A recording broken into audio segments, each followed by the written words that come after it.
Recording in progress.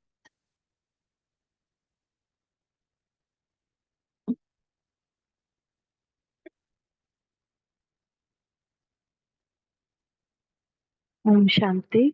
मीठे बच्चे, आत्म अभिमानी बनो। मैं आत्मा हूँ, शरीर नहीं। यह पहला पाठ है। यही पाठ सबको अच्छी तरह पढ़ा। प्रश्न है, ज्ञान सुनाने का तरीका क्या है? किस विधि से ज्ञान सुनाना है? ज्ञान की बातें बड़ी खुशी खुशी से सुनाओ, लाचारी से नहीं। तुम आपस में बैठकर ज्ञान की चर्चा करो, ज्ञान का मनन चिंतन करो, फिर किसी को सुनाओ। अपने को आत्मा समझ फिर आत्मा को सुनाएंगे तो सुनने वाले को भी खुशी होगी। ओम शांति। बाप कहते हैं, आत्म अभिमानी व देही अभिमानी हो बैठो, क्योंकि आत्मा में ही अच्छे व बुरे संस्कार भरे जाते हैं। सब का असर आत्मा पर होता है। आत्मा को ही पतित कहा जाता है। पतित आत्मा कहा जाता है तो जरूर जीव आत्मा ही होगी। आत्मा शरीर के साथ ही होगी। पहली पहली बात कहते हैं, आत्मा होकर बैठो। अपने को शरीर नहीं, आत्मा समझ बैठो। आत्मा ही इन ऑर्गन्स को चलाती है। घड़ी घड़ी अपने को आत्मा समझने से परमात्मा याद आएगा। अगर देह याद आई तो देह का बाप याद आएगा। इसीलिए बाप कहते हैं, आत्म अभिमानी बनो। उनको कौन याद आ रहा है चेक करना है। को हर घड़ी एक एक क्षण सिर्फ परमात्मा याद आए, कोई और नहीं। कोई कुछ नहीं है, एक रोल है। इसका प्रैक्टिस करना है कि ये सब रोल्स को मैं क्यों याद करूं। मूवी को सोचते रहने से क्या फायदा? तो उससे हमको क्या मिलेगा? कुछ नहीं ना। तो मूवी बनाने वाला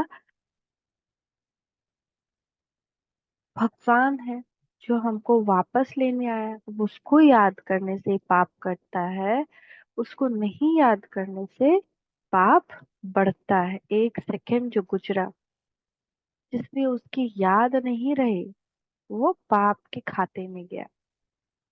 या किसी और की याद रही तो भी वो पाप के खाते में गया। अगर देह याद आई तो देह का पाप याद आएगा। इसीलिए बाप कहते हैं, आत्म अभिमानी बनो। बाप पढ़ा रहे हैं, यह है पहला पाठ। तुम आत्मा अविनाशी हो, शरीर विनाशी है। हम आत्मा है, यह पहला शब्द याद नहीं करेंगे तो कच्चे पड़ जाएंगे। मैं आत्मा हूँ, शरीर नहीं हूँ। यह शब्द इस समय बाप पढ़ाते हैं। आगे कोई भी पढ़ाते नहीं थे। न कोई भी आज तक ऐसा नहीं पढ़ाया है कि मैं आत्मा हूँ, शरीर नहीं हूँ। ये शब्द इस समय बाप ही पढ़ाते, आगे कोई भी पढ़ाते नहीं। बाप आए ही है आत्म अभिमानी बनाकर ज्ञान देने के लिए। पहला ज्ञान देते हैं, हे आत्मा तुम पतित हो, क्योंकि यह है ही पुरानी दुनिया। प्रदर्शनी में भी तुम बच्चे बहुतों को समझाते हो, प्रश्न उत्तर करते हैं। तो जब दिन के समय रेस्ट मिलती है, उस समय आपस में मिलना चाहिए, समाचार पूछना चाहिए। किसने क्या क्या प्रश्न पूछे, हमने क्या समझाया, फिर उनको समझाना है। फिर उस पर ऐसे नहीं, ऐसे समझाना चाहिए। समझाने की युक्ति सबकी एक नहीं होती, और समझाने की सबकी एक युक्ति नहीं होती। मूल बात है, अपने को आत्मा समझते हो या देह। दो बाप भी सबके हैं जरूर। जो भी देहधारी है उनका लौकिक बाप भी है, पारलौकिक भी है। हद का बाप तो कॉमन है। यहाँ तुमको मिला है बेहद का बाप। यहाँ कौन मिला है? बेहद का बाप। एक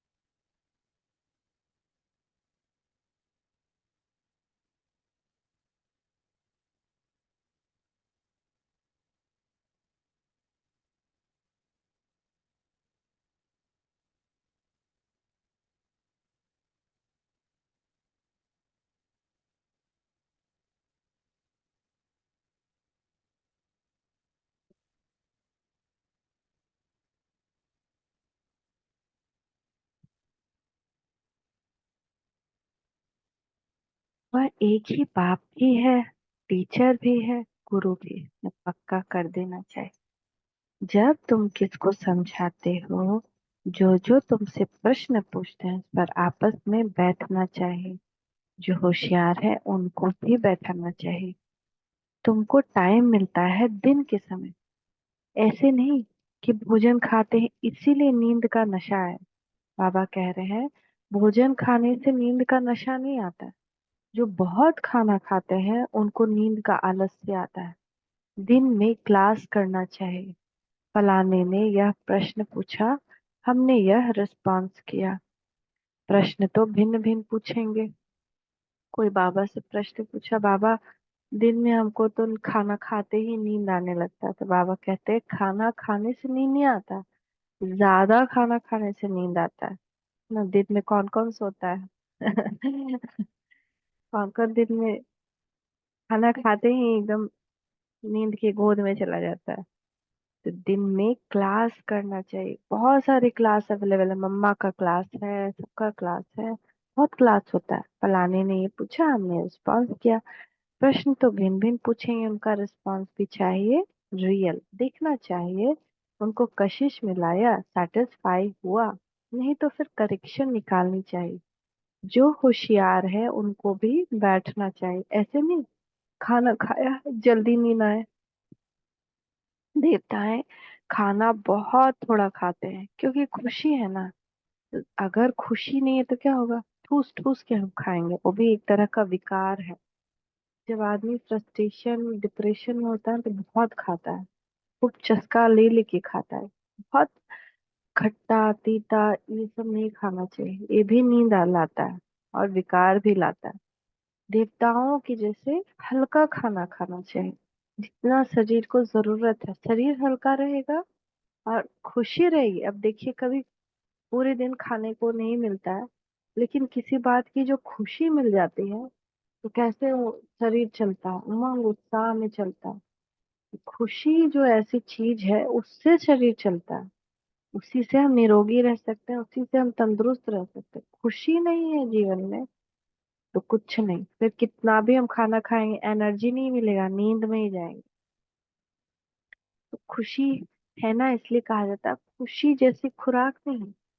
अब हमको खुशी क्यों नहीं है, और है तो बहुत क्यों है? भगवान मिल गया। जब ये रियलाइजेशन हो, जब उनसे योग ऐसा लगे, जब उनसे हर संबंध का हम एहसास करें, तभी वो अथाह खुशी होगी। तो पापा कह रहे तुम बच्चों को अथाह खुशी होनी चाहिए। ब्राह्मण बने, कब खुशी आएगा? नशा आएगा। बिना सेंटर जाए वो कैसे आएगा खुशी नशा? सेंटर जाने में कितना अच्छा लगता है। मधुबन पहुंच गए तो और ही खुशी बढ़ जाएगी। तो सेंटर जाएं, वहां सेवा करें, खुशी बढ़ जाएगी। और खुशी जैसी कोई खुराक नहीं, खुशी बढ़ गई तो सारा बीमारी भी खत्म हो जाता है। ब्राह्मण बनते ही तब है जब उनको खुशी मिलती है। देवताओं को खुशी है ना, क्योंकि उन्हों के पास धन महल आदि सब कुछ है, तो उन्हों के लिए खुशी ही काफी है। खुशी में खाना भी बहुत थोड़ा सूक्ष्म खाएंगे, यह भी एक फायदा है। जास्ती खाने वाले को जास्ती नींद आएगी। जिसको नींद का नशा होगा वह किसको समझा भी नहीं सकेंगे। जैसे लाचार, है ना। अब बैठे किसी को समझाने और हमको नींद आ रही है, नशा चढ़ रहा है नींद का, फिर हम क्या समझाएंगे? बोलते बोलते कुछ और ही बोलने लग जाएंगे। तो ज्ञान की बातें तो बड़ी खुशी से सुननी और सुनानी चाहिए। दिन में क्या करना चाहिए? सेवा, सोना नहीं चाहिए। ज्ञान की बात सबको खुशी से सुननी और सुनानी चाहिए।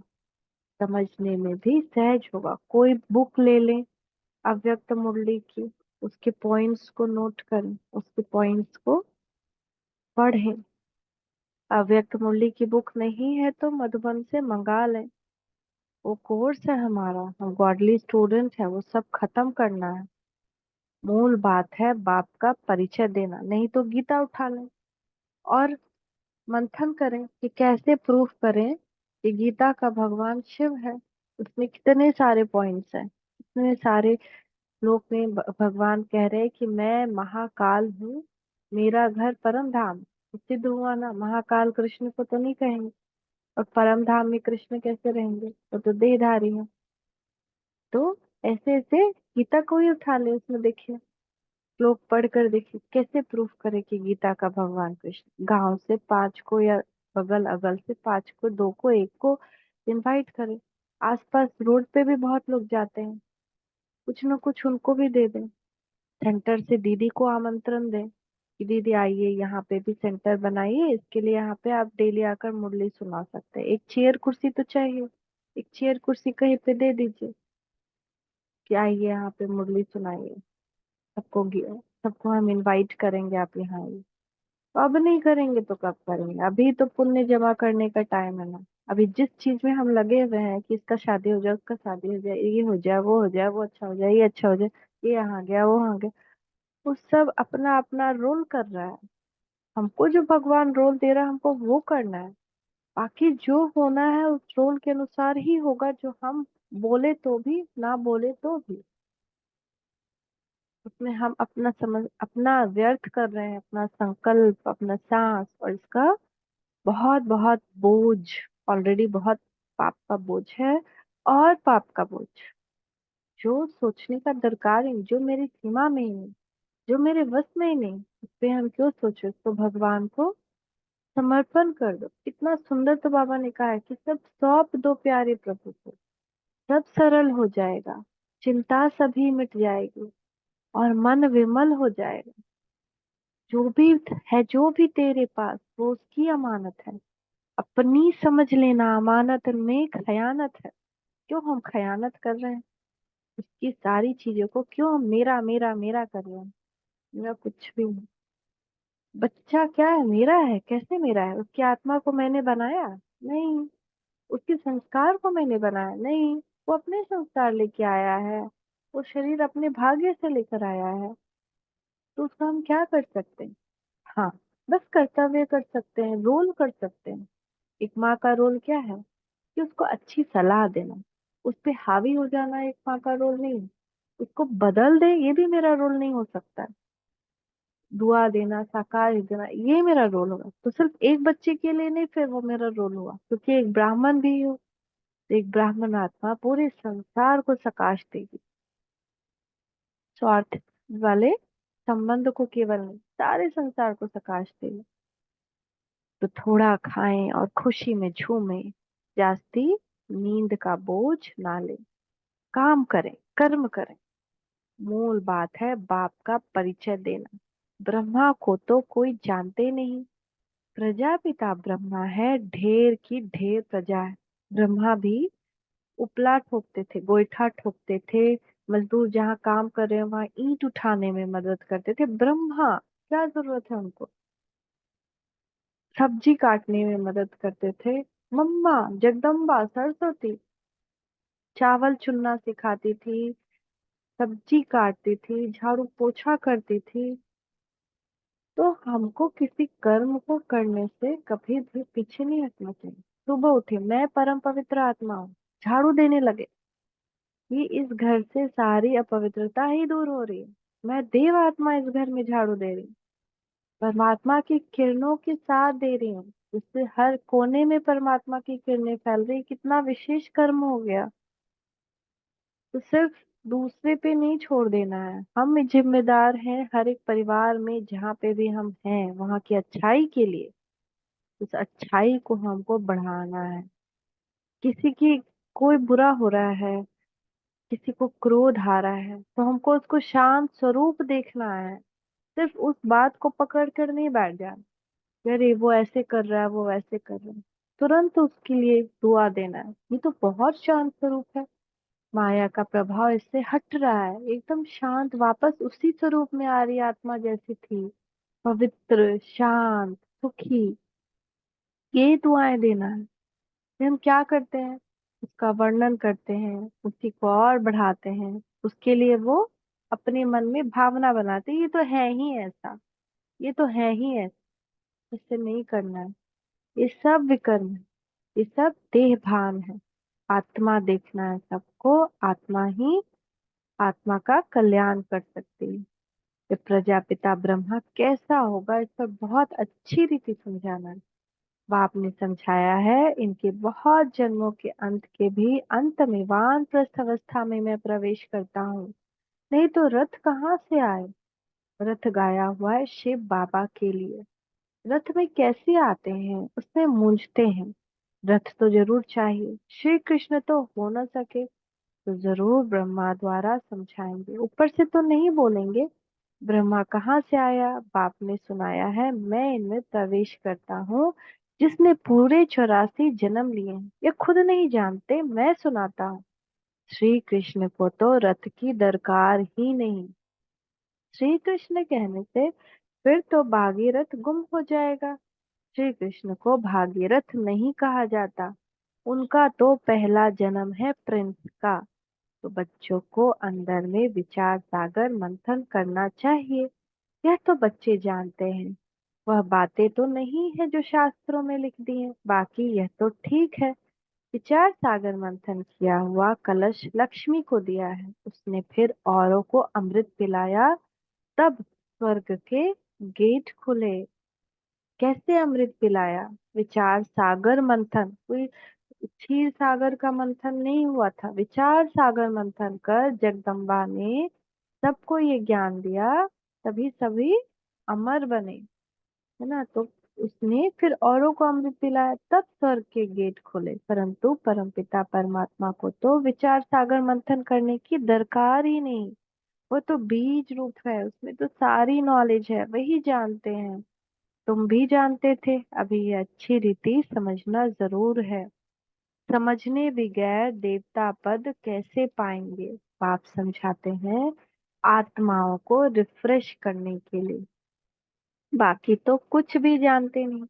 बाप आकर समझाते हैं, अभी तुम्हारा लंगर भक्ति मार्ग से उठा, अब ज्ञान मार्ग में चला है। बाप कहते हैं, मैं तुमको जो ज्ञान देता हूँ वह प्रायः लोप हो जाता है। एक है निराकार, दूसरा है साकारी। बाप समझाया तो बहुत अच्छा जाता है, परंतु माया ऐसी है जो कशिश कर गंध में ले जाती है, पतित बन पड़ते हैं। बाप कहते हैं, बच्चे तुम काम चिता पर चढ़ एकदम कब्रिस्तान में आ गए, फिर यहाँ ही परिस्तान होगा जरूर। आधा कल्प परिस्तान चलता है, फिर आधा कल्प कब्रिस्तान चलता है। अभी सब कब्र दाखिल होने हैं। सीढ़ी पर भी अच्छी रीति समझा सकते हैं। सीढ़ी की पिक्चर है, कैसे भारत नीचे आता है, यह ही पतित राज, इसका विनाश जरूर होना है। इस धरनी पर अभी कब्रिस्तान है, फिर यही धरनी चेंज हो जाएगी, अर्थात आयरन एजेड से गोल्डन एजेड दुनिया होगी। फिर दो कला कम होगी, तत्वों की भी कला कम होती जाती है, तो फिर उपद्रव मचाते हैं। तुम सभी को अच्छी रीति समझाते हो, अगर नहीं समझते तो गोया कौड़ी मिसल है, कोई वैल्यू नहीं है। यह वैल्यू तो बाप बैठ बतलाते हैं, गाया भी जाता है, हीरे जैसा जन्म। तुम भी पहले बाप को नहीं जानते थे, तुम कौड़ी जैसे थे, अभी बाप आकर हीरे जैसा बनाते हैं। बाप से ही हीरे जैसा जन्म मिलता है, फिर कौड़ी जैसे क्यों बन पड़ते हो। तुम ईश्वरीय संतान हो ना, गायन भी है, आत्माएं परमात्मा अलग रहे बहुकाल। जब वहां शांति धाम में है तो उस मिलन में कोई फायदा नहीं होता, वह तो सिर्फ पवित्रता व शांति का स्थान है। यहाँ तो तुम जीवात्माएं हो, और परमात्मा बाप उनको अपना शरीर नहीं है। वह शरीर धारण कर तुम बच्चों को पढ़ाते हैं। तुम बाप को जानते हो, कहते हो बाबा, कहते हो बाबा। बाप कहेंगे ओ बेटे, लौकिक बाप भी कहेगा ना, हे बाल बच्चे आओ तो तुमको टोली खिलाऊं, झट सब भागेंगे। यह बाप भी कहते हैं, बच्चे आओ तो तुमको बैकुंठ का मालिक बनाओ, तो जरूर सब भागेंगे। पुकारते भी हैं, हम पतितों को पावन बनाकर पावन दुनिया विश्व का मालिक बनाने आओ। अब निश्चय है तो मानना चाहिए, बुलाया भी बच्चों ने, हम आते भी बच्चों के लिए हैं, बच्चों को ही कहते हैं तुमने बुलाया, अब मैं आया हूँ। पतित पावन भी बाप को ही कहते हैं ना। गंगा आदि के पानी से तुम पावन बन नहीं सकते। आधा कल्प तुम भूल में चले हो, भगवान को ढूंढते हो, परंतु किसको भी समझ में नहीं आता है। बाप कहते हैं हे बच्चों, तो बच्चों का भी उल्लास से निकलना चाहिए हे बाबा, परंतु इतना उल्लास निकलता नहीं है। इसका देह इसको देह अभिमान कहा जाता है, न कि देही अभिमान। जब हमारे मन से दिल से बाबा बाबा नहीं निकल रहा है तो वो देह अभिमान है। हम देह अभिमान में बैठे हैं, न कि देही अभिमान। तुम अभी बाप के सम्मुख बैठे हो, बेहद के बाप को याद करने से बेहद की बादशाही भी जरूर याद आएगी। ऐसे बाप को कितना प्यार से रिस्पॉन्स करना चाहिए। बाप तुम्हारे पास बुलाने से आया है। देखिए, अभी ये सारी बात भगवान खुद कह रहा है, लेकिन हम मूंझ जाते हैं कभी कभी कि ये आत्मा हमको क्यों सुना रही है। ये हम नहीं सुना रहे हैं किसी को, ये भगवान सुना रहा है। मेरा फर्ज है हम खुद को भी अलर्ट करें और आसपास की आत्माओं को भी अलर्ट करें, क्योंकि एक छोटी सी भूल वापस सारा विकार आ जाता है। लेकिन अब इसमें भी कोई रूठ कर बैठ जाएगा तो हम उसमें हम क्या कर सकते हैं। अब जैसे एक आत्मा थी, अब उसको ये भरोसा है कि मैं ही शिव हूँ, शिवो हाँ, ज्ञान भी लिया, 7 डेज कोर्स भी किया, लेकिन उसको ये अभिमान है कि वो जिस गुरु से ज्ञान लिया वही श्रेष्ठ है, भक्ति मार्ग ही श्रेष्ठ है। मैं शिव हूँ, मैं ही शिव हूँ। शिवो अहम शिवो अहम, ओम नमः शिवाय, सारा पावर उसी में। अरे सारा पावर है तो पेट क्यों फेंक रहा है तुम्हारा। पेट को कम करो, पहले पहले तो तुम्हारा सबसे पहला पावर वहां दिखाओ। पेट अपना कम करो, फिर अपना बिजनेस को ले जाओ, टाटा बिरला के ऊपर ही पहुंचा दो 1 सेकेंड में।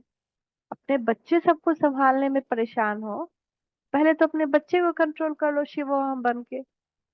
पर देह अभिमान, देह अभिमान हमको सोचता है मैं इसका क्यों सुनूं। कौन होता है ये हमको बताने वाला, कल का आया आज हमको समझा रहा है। इसमें तो खुद ही कितना बुराई है, इसका बात हम क्यों सुने। ऐसे देह अभिमान आता है, लेकिन हम तो नहीं किसी को सुना रहे हैं ना। एक चांस दिया है भगवान कि तुम खुद का भी जीवन सुधारो और दूसरे को भी ये ज्ञान सुनाओ, ताकि वो भी अपने जीवन को सुधार सके। इसका मतलब ये नहीं कि हम जो सुनाने वाला है वो परफेक्ट है, ये नहीं होता है इसका मतलब। इसका मतलब ये है कि अगर कोई मिठाई खा रहा है तो शेयर कर रहा है, तो उसको तो और अच्छा देखना चाहिए ना, कि अकेले मिठाई नहीं खा रहा है, हमको भी खिला रहा है। तो कभी भी देह अभिमान में नहीं आए कि वो तो बोला हम सुने और दूसरे कान से निकाल के फिर पूरे दिन वही कर रहे हैं। अलर्ट, आप सब सेनानी हैं, शिव शक्ति सेना अलर्ट। क्या कर रहे हैं पूरे दिन में। देखिए, पूरे दिन में चढ़ चढ़ पर पूरा हो रहा है। फिर क्या होगा, ये अलर्ट हम नहीं कर रहे हैं, ये डेली शिव बाबा करवा रहे हैं। जागो, अब सब कब्रिस्तानी बनने वाला है, क्या संभालोगे। किसके पीछे जा रहे हो, कभी ये भागेगा तो कभी वो रोएगा, कभी ये तड़पेगा तो कभी वो मरेगा। अब यही होना है। इसके पीछे जाने के बजाय अपने अंदर इतनी शक्ति भरो जो इसको बचा सको अपनी शक्ति के द्वारा, जो झेल सको इस दुख की घड़ी को, जो दे सको किसी को एक बूंद शांति की, कि वो शांति से एटलीस्ट अपने प्राण छोड़ सके, इस दुनिया से मुक्त हो सके, किसी को मुक्ति दे सको, इतनी शक्ति अपने अंदर डाल सको, डालो। लेकिन हम जो पूरा रात के 11 बजे तक सिर्फ बात ही कर रहे हैं, चर्चा ही कर रहे हैं, उसका क्या फायदा। कोई फायदा है, किसी का भी कोई फायदा है। क्या फायदा उससे हुआ। उससे तो हमारा अवज्ञा किए, क्योंकि क्या बोला है भगवान, दिनचर्या सेट करके दिया है, सुबह से लेकर रात तक ऐसे ही रहना है। ये उसकी आज्ञा है, ये हम नहीं बोल रहे हैं, तो इसलिए मेरे पे नाराज मत हो। ये उसकी आज्ञा है कि अगर ऐसा नहीं करते हो तो विकार जा नहीं सकता, विकार जा ही नहीं सकता। एक भी अवज्ञा होती है विकार आ जाता है। छोटी सी अवज्ञा, कहीं का कुछ खा लिए, पानी बिना चार्ज किए पी लिए, विकार। क्योंकि पानी कहाँ से आ रहा है, बाहर से। जो भर रहा है वहां कितना अफरा तफरी चल रहा होगा, जो बना रहा है, पानी भेज रहा है, या कहाँ कहाँ से होके आ रहा है इस पूरी पति दुनिया से। तो पानी को भी बहुत बहुत बहुत चार्ज करके पीना है। खाना भी परमात्मा की याद में बनाना है। पर क्या होता है, फोन लगा दिए और कुक भी कर रहे हैं और खा भी रहे हैं। तो क्या होगा, हम दुनिया की परेशानी अपने अंदर अपने शरीर को दे रहे हैं, तो दुख तो पड़ेगा ना। कैसे ठीक होगा शरीर। आप शरीर को फूल दे रहे हैं, सपोज दवाई फूल है, और कांटा भी चुभो रहे हैं। तो वो कितना काटा है और फूल कितना कम है। फूल ट्रीटमेंट का एक क्षण का, और काटा पूरे दिन का। तो दर्द कहाँ जाएगा और दर्द बढ़ेगा ना। किसी भी तरह का दर्द, चाहे दिल का दर्द हो, माथा का दर्द हो, पैर का दर्द हो, पेट का दर्द हो, कमर का दर्द हो, या कोई और बीमारी हो। बीमारी का कारण ही तो हमारा मन है, और मन ही हम कचरा पे कचरा, कचरा पे कचरा भरे जा रहे हैं। तो इसलिए ऐसा नहीं कि हमसे हम आपको छोड़ देना, इसलिए हम आपको कोई ऑर्डर दे रहे हैं, ऑर्डर नहीं दे रहे हैं। देखिए, जो परमात्मा कहा है वो अलर्ट करना तो मेरा कर्तव्य है ना। कल कोई एक भाई जी या कोई बोल रहे थे, हाँ, संतोष भाई जी बोल रहे थे कि आज भले आप किसी को बोलने जाओ आप पे गुर्राए, वो आपको डांटे, लेकिन कल वही आपको क्या बोलेगा कि तुमको आपको जबरदस्ती ले जाना चाहिए था, तुम उस वक्त हमको क्यों नहीं बताया, क्यों नहीं मेरा आंख खोले उस वक्त, तुमको हमको ठेल ठेल के बताना चाहिए था उस वक्त। यही उलाहना सबसे मिलेगा। तो उलाहना हमको नहीं ना रखना है। आप लोग को तो लास्ट में याद आएगा ना कि हाँ, जोड़ तो हम पूरा लगाए थे। ऐसे नहीं कि जोड़ नहीं लगाए थे, बहुत बार बताए थे। तो मेरे तरफ से तो उलाहना नहीं रहेगा ना कि हम नहीं बताए, हम नहीं किए। तो भाई जी ये बोल रहे थे, भले ही आज तुम्हारा ज्ञान का बात कोई सुनने को तैयार ना हो, तुमको डांटे, तुमको उलाहना दे, लेकिन कल अगर तुम उसको नहीं बताओगे तो कहेगा आप हमको जबरदस्ती क्यों नहीं किए, आप हमको ले क्यों नहीं गए जबरदस्ती सेंटर, आप हमको पुश करते, आप हमको डांटते, आपको कैसे भी मेरा बुद्धि खोलने का कोशिश करते। तो लास्ट में ये उलाहना सारी आत्मा से आना है। इसलिए आप भी अपनी चारों तरफ की आत्मा को, आपको पता है भगवान आ गया और आप किसी को बता नहीं रहे, क्यों छुपाए हुए। उसका भी तो कल्याण हो। तो सबको बताए, भले वो आपको डांटे, विश्वास ना करे, लेकिन वो उलाहना तो नहीं रह जाएगा कि भगवान आए और आपने बताया नहीं। इसीलिए बिल्कुल जाके बताना है। ठीक है। तो देह अभिमान क्या होता है, बाबा बाबा नहीं निकलता है। और देही अभिमानी में सिर्फ बाबा याद आएगा। जितने जितने आत्मिक स्थिति में आते जाएंगे ना, और कोई ऑटोमेटिक नहीं याद आएगा। तुम अभी बाप के सम्मुख बैठे हो। बेहद के बाप को याद करने से बेहद की बादशाही भी जरूर याद आएगी। ऐसे बाप को कितना प्यार से रिस्पॉन्स करना चाहिए। बाप तुम्हारे बुलाने से आया है, ड्रामानुसार 1 मिनट भी आगे पीछे नहीं हो सकता है। कितना पक्का है टाइम का बाबा। तो टाइम पे आया है तो टाइम पे सबको लेकर जाएगा, ऐसे नहीं देर करेगा कि चल इसके लिए थोड़ा रुक जाते हैं। सभी कहते हैं ओ फादर रहम करो, लिबरेट करो, हम सब रावण की जंजीरों में हैं, आप हमारे गाइड बनो। तो बाप गाइड भी बनते हैं, सब उनको बुलाते हैं, ओ लिबरेटर, ओ गाइड, आकर हमारा गाइड बनो, हमको भी साथ ले चलो। अभी तुम संगम पर खड़े हो, बाप सत्युग की स्थापना कर रहे हैं। अभी है कलयुग, करोड़ों मनुष्य हैं। सत्युग में तो सिर्फ थोड़े देवी देवता ही थे, तो जरूर विनाश हुआ होगा, वह भी सामने खड़ा है, जिसके लिए गायन साइंस घमंडी कितना बुद्धि से अकल निकालते रहते हैं। वह है यादव संप्रदाय। कौन? ये जो साइंस अमेरिका ये सब है ना। फिर हिस्ट्री रिपीट होनी है। अभी तो सतयुग की हिस्ट्री रिपीट होगी, सतयुग आएगा विनाश होकर के। तो तुम समझते हो हम नई दुनिया में उच्च पद पाने का पुरुषार्थ कर रहे हैं, पवित्र जरूर बनना है। तुम समझाते हो इस पतित दुनिया का विनाश जरूर होना है। बच्चे आदि तो तुम्हारे जीते नहीं रहेंगे ना। बच्चे भी हमारे जीते नहीं रहेंगे, न कोई वारिश बनेंगे, ना ही आगे आने वाली दुनिया में शादी वादी करेंगे। बहुत गई, बाकी थोड़ी रही। थोड़ा समय है, उसका भी हिसाब है। आगे ऐसे नहीं कहते थे अभी टाइम थोड़ा है। पहले वाले जो शरीर छोड़ कर गए हुए हैं, नंबरवार पुरुषार्थ अनुसार जन्म लिया है। कोई यहाँ आए भी होंगे, दिखाई पड़ता है जैसे कि यहाँ का बिछड़ा हुआ है। उनको ज्ञान के बगैर मजा नहीं आएगा।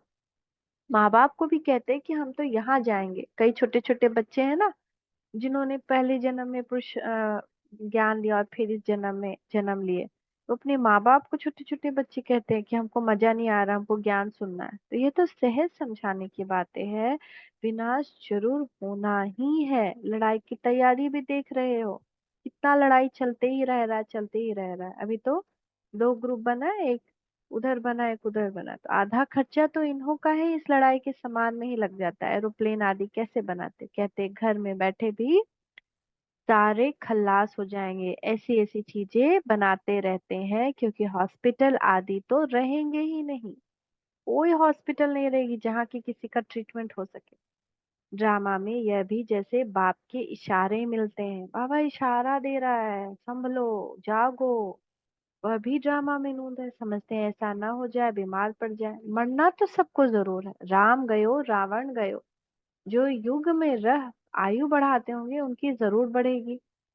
जो योग में रह आयु बढ़ाते हैं, जितना हम योग में रहेंगे हमारी आयु बढ़ेगी। अपनी खुशी से शरीर छोड़ देंगे, वो ज्यादा अच्छा है ना। अभी मरना तो सबको है, अपने कर्म का फल सबको मिलना ही है।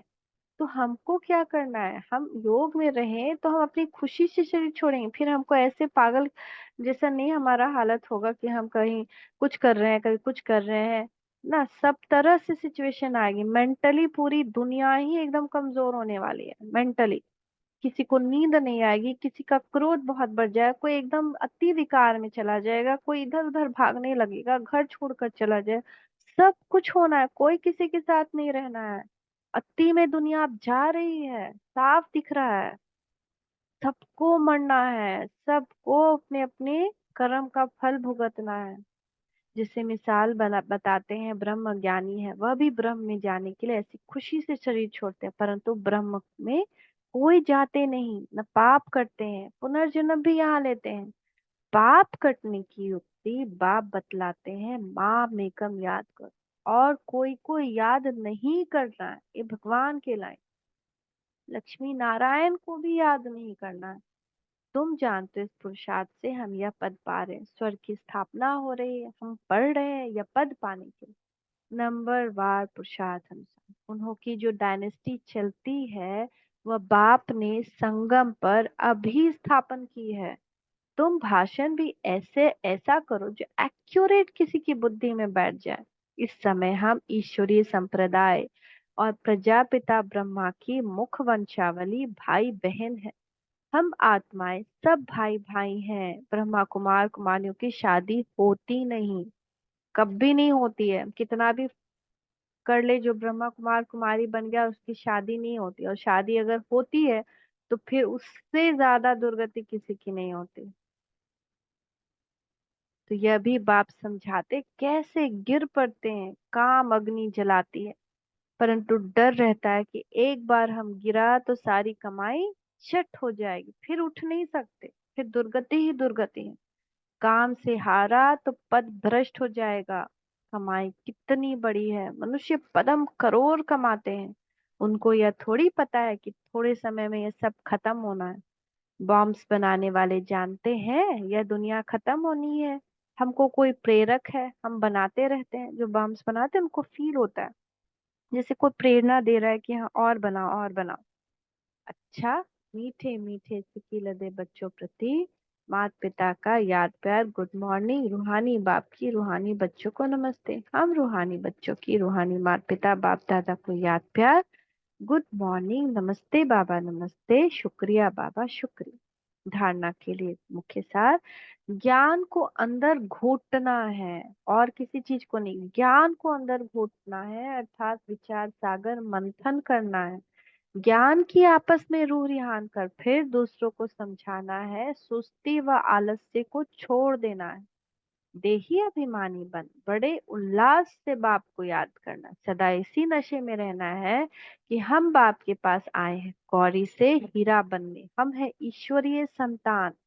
आज का वरदान देखिए, बाप दादा का वरदान ही है अपने ऊपर। तीर करे बाबा वरदान दे रहा है। ज्ञान सूर्य, ज्ञान चंद्रमा के साथ, ज्ञान सूर्य बाबा शिव बाबा, ज्ञान चंद्रमा बाप दादा, मतलब ब्रह्मा बाबा, तो दोनों बाप दादा। ज्ञान सूर्य, ज्ञान चंद्रमा के साथ साथी बन रात को दिन बनाने वाले रूहानी ज्ञान सितारे भवन। रात को दिन बनाने वाले, जैसे वह सितारे रात में प्रकट होते हैं, ऐसे आप रूहानी ज्ञान सितारे, चमकते हुए सितारे ब्रह्मा की रात में प्रकट होते हो। वह सितारे रात को दिन नहीं बनाते, लेकिन आप ज्ञान सूर्य ज्ञान चंद्रमा के साथ साथी बन रात को दिन बनाते हो। वह आकाश के सितारे, आप धरती के सितारे, वह प्रकृति की सत्ता है, परमात्मा के सितारे परमात्मा की सत्ता है। जैसे प्रकृति के तारा मंडल में अनेक प्रकार के सितारे चमकते हुए दिखाई देते हैं, ऐसे आप परमात्मा तारा मंडल में चमकते हुए रूहानी सितारे हो। इतना सुंदर हमको चांस मिला। तो स्लोगन है, सेवा का चांस मिलना अर्थात दुआओं से झोली भरना। सेवा का चांस मिलना अर्थात दुआओं से झोली भरना। थैंक यू बाबा, थैंक यू। ओम शांति।